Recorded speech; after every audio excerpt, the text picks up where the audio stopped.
Abril 2016. Isang umaga sa malamig na lungsod sa Baguio.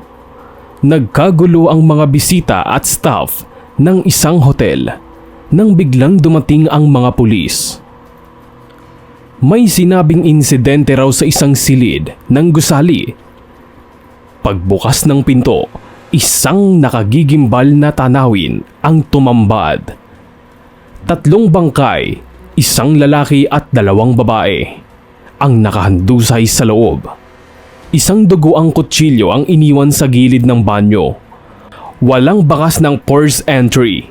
Malinis ang paligid, maliban sa eksaktong pinangyarihan ng karahasan. Ang silid ay nakarehistro sa pangalan ni Maricar Soriano. Si Maricar Soriano, 31 anyos, ay kasal kay Dino Soriano. 32 anyos, isang regular courier sa isang local logistic company. Isang responsableng asawa at ama. 10 taon na niyang kasama ang partner niyang si Maricar, isang call center agent. Sa halos 10 taong pagsasama nila ay biniyayaan sila ng isang anak na lalaki. Ayon sa mga kapitbahay, maayos ang pamilya nila. Hindi mayaman pero hindi rin kapos. Laging magkasama sa mga outing. Namimili sa mall tuwing weekend at may sariling apartment sa compound. Lagi pang may dalang pasalubong si Maricar para sa kanyang mga anak pag uwi galing sa trabaho. Pero hindi lahat ng nakikita ng tao ay kabuuan ng storya. May mga madilim na bahagi ng kanilang relasyon ang dapat sanay mananatiling lihim, ngunit kalaunan ay mabubunyag dahil sa isang trahedya. Noong Disyembre, taong 2015, nagsimulang makaramdam ng pagkabagot si Maricar. Sa trabaho, puro night shift. Sa bahay naman, paulit-ulit lamang na routine. Gigising, magliligpit, mag-aalaga ng bata, at maghahanda ng pagkain. Puro pag-aasikaso lamang ang kanyang ginagawa. Samantalang si Dino ay laging pagod. Ang dating init ay napalitan ng katahimikan. Isang gabi, habang nagpapaantok, napadpad si Maricar sa isang private group sa internet. Isang komunidad para sa mga mag-asawa o mag-partner na naghahanap ng kakaibang aliw. Isang mapangahas na pleasure na akala niya noong una ay imposible, ngunit totoo palang nangyayari. Doon niya unang nabasa ang terminong palit-asawa o wife swap. Nagkaroon siya ng interes dito. Noong una ay nais lamang niya magkaroon ng ideya, pero habang tumatagal, naaaliw siya sa mga kwento. Ibinahagi ni Maricar sa asawa ang nadiskubre. Hindi agad tinanggap ni Dino ang narinig na ideya mula kay Maricar. Noong una, nagalit pa ito. Pero sa mga sumunod na linggo, habang dumadala sa mga cold treatment ni Maricar, unti-unting natakot si Dino. Ayaw niyang tuluyang lumamig ang kanilang relasyon. Ayaw niyang mawalay sa asawa o magkaroon ng lamat ang kanilang pagsasama. Hanggang sa naisip niyang pumayag na lamang kay Maricar dahil baka kailangan din talaga nila ng bagong spice o adventure sa kanilang pagsasama. Nag-umpisa ang lahat sa isang private messaging app kung saan nakamatch nila ang mag-asawang taga-La Union, sina Ramon at Ella Abasolo. Parehong nasa edad early 30s, may maayos na trabaho, mahilig sa adventure at open-minded daw sa ganitong setup. May ilang litrato, maayos ang itsura ng mag-asawa, mukhang disente at profesional. Matapos ang ilang linggong palitan ng chat, nagkasundo silang magkita.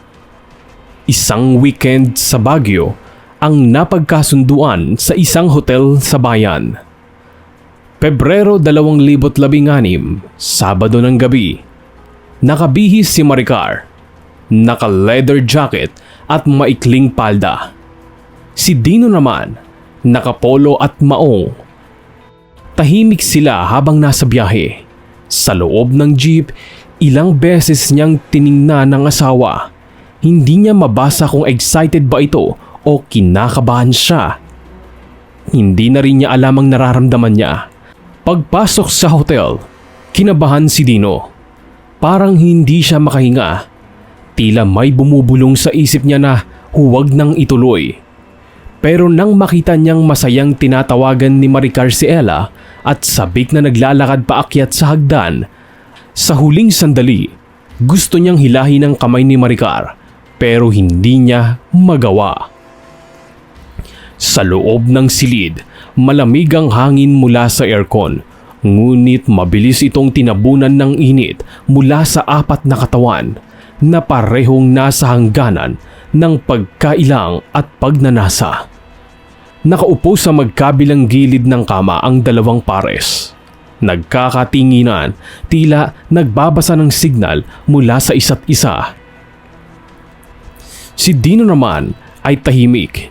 Pinagmamasdan si Ella habang ito'y humihigop ng wine. Sa kabilang banda, si Maricar ay tila mas kampante. Nakikipagkwentuhan kay Ramon na parabang matagal nang magkakilala. Unti-unting napalitan ang tensyon ng kaluwagan, lalo na nang magsimulang tumawa si Maricar sa biro ng kabilang lalaki.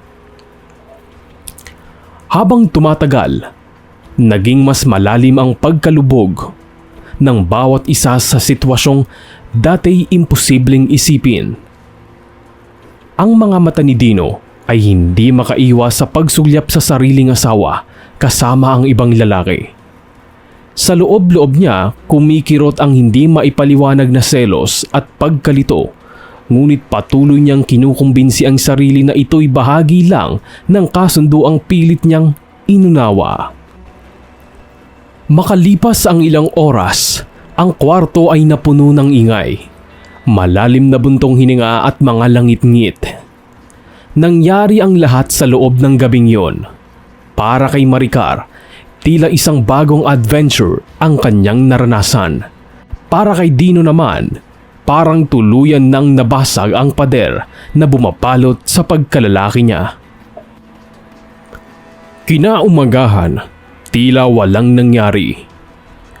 Tahimik ang lahat habang nag-aayos ng gamit. Nagkatinginan sina Dino at Maricar, ngunit walang salitang lumabas. Sa daan pa uwi, tila mas mabigat ang hangin sa loob ng sasakyan.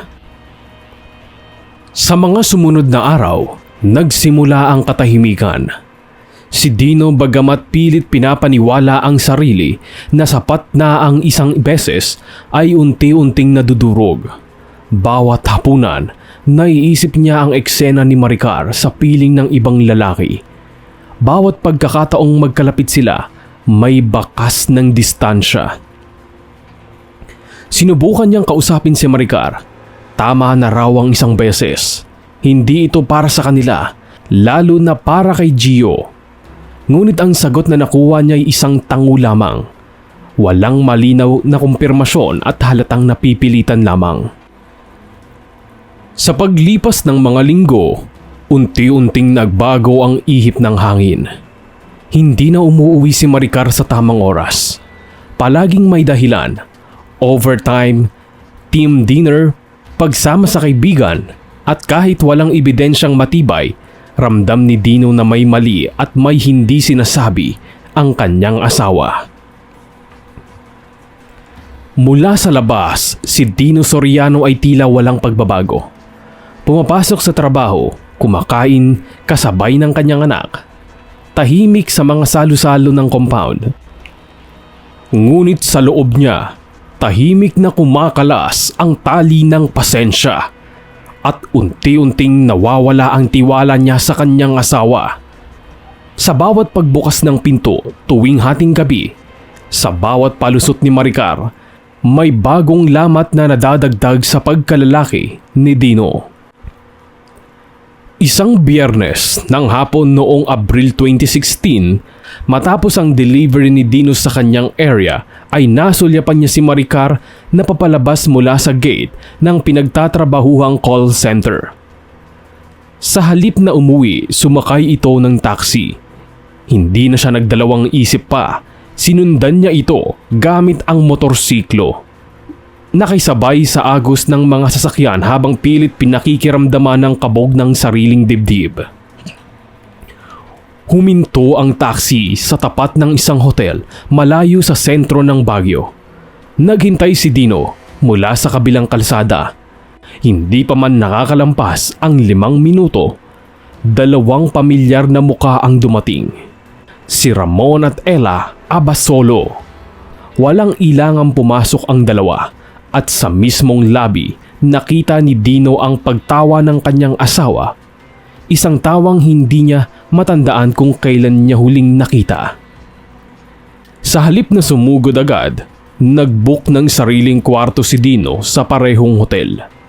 Habang nakatingin sa kisame, hindi niya makuha ang antok. Sa kaliwang kamay, hawak niya ang isang lumang litrato nila ni Maricar noong binyag ni Gio. Sa kanyang kamay, hawak niya ang isang patalim na karaniwang dinadala niya bilang proteksyon sa kanyang sarili sa tuwing nagdi-deliver siya sa malalayong lugar.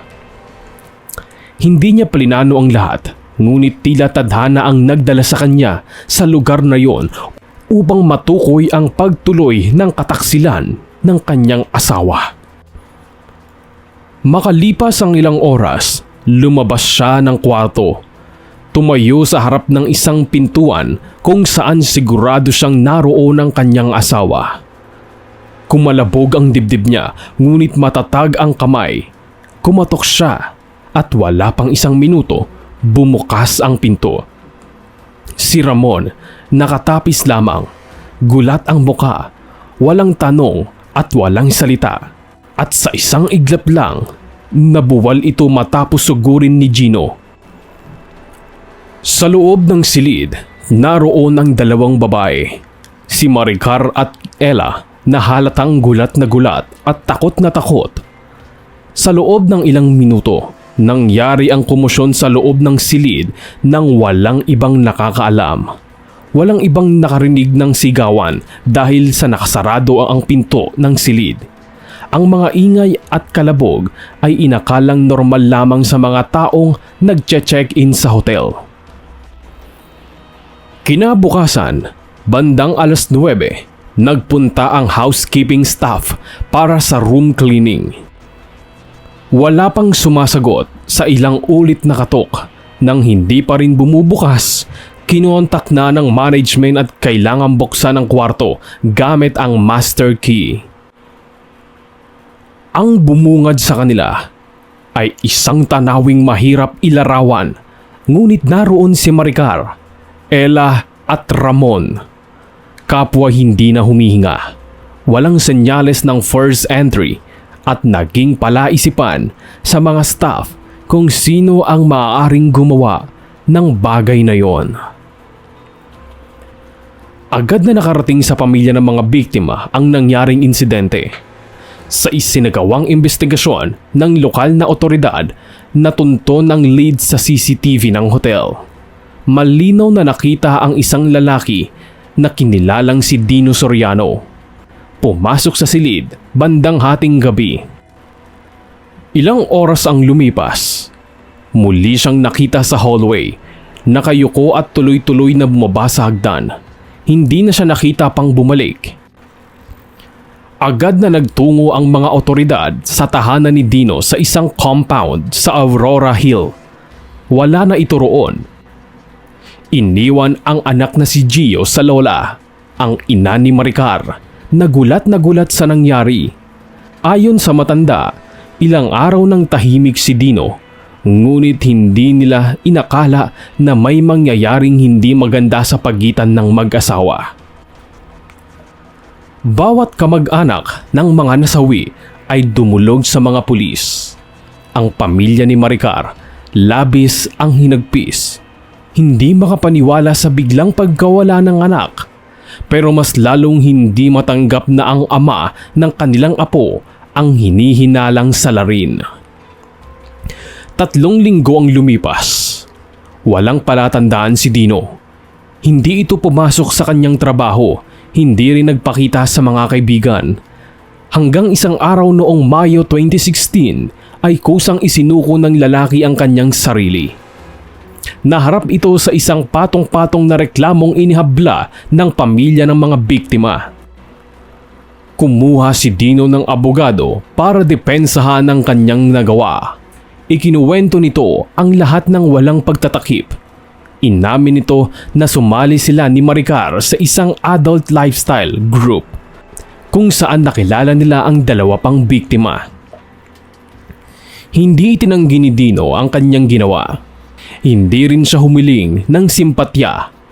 Ang tanging hangad niya ay makasigurado na maaalagaan ang anak nilang si Gio, na ngayon ay nasa pangangalaga ng kanyang lola. Matapos ang ilang buwan ng paglilitis, bumaba ang hatol ng husgado. Guilty si Dino, ngunit binigyang konsiderasyon ng korte ang crime of passion, psychological distress at provocation. Nahusgahan siya ng 10 taong pagkakakulong sa halip na habang buhay. Taong 2022, matapos ang halos 6 na taong pagkakakulong, nakalaya si Dino sa bisa ng Good Conduct Time Allowance. Tahimik siyang lumabas sa piitan. Dala pa rin ang bigat ng kanyang pagkakasala, ngunit may natitirang dahilan para muling lumaban: ang kanyang anak. Si Gio, na noon ay nasa pangangalaga ng lola, ay naharap sa matinding pagsubok. Noong una ay ayaw ibigay ng nanay ni Maricar si Gio sa kanyang ama, ngunit dahil sa lumalalang kalusugan at kakulangan sa pera, hindi na nito kayang itaguyod ang apo. Matapos ang mahabang panahon, muling nagtagpo ang mag-ama. Hindi madali ang unang mga naging araw, puno ng pag-aalangan, pagtatanong at pananahimik, ngunit sa dulo na naigang dugo at pagmamahal. Kinuha ni Dino ang kustodiya ni Gio at sinimulan nilang muli ang kanilang buhay. Nakahanap siya ng trabaho bilang mekaniko sa isang maliit na repair shop sa Baguio. Isang trabahong malayo sa dating career work, ngunit sapat para sa kanilang dalawa. At ngayon, simple lang ang buhay nila. Maliit na inuupahang bahay, hapunan na sabay pinagsasaluhan at mga tawanan bilang mag-ama. Para kay Dino, hindi na mabubura ang sugat ng nakaraan. Ngunit sa bawat pag-uwi niya kasama ang anak, ramdam niyang binigyan siya ng pagkakataon ng Diyos para magsimulang muli. Sa huli, ang kwento ng pamilyang Soriano ay nagsisilbing paalala kung gaano kabilis mabasag ang isang relasyon kapag hinayaang pumasok ang tukso. Naway magsilbing aral ang kasong ito sa mga may karelasyon na ang tunay na lakas ng pamilya ay nakasalalay hindi sa paghahanap ng aliw sa labas, kundi sa pagtitiis, pagkakaunawaan at respeto sa isa't isa.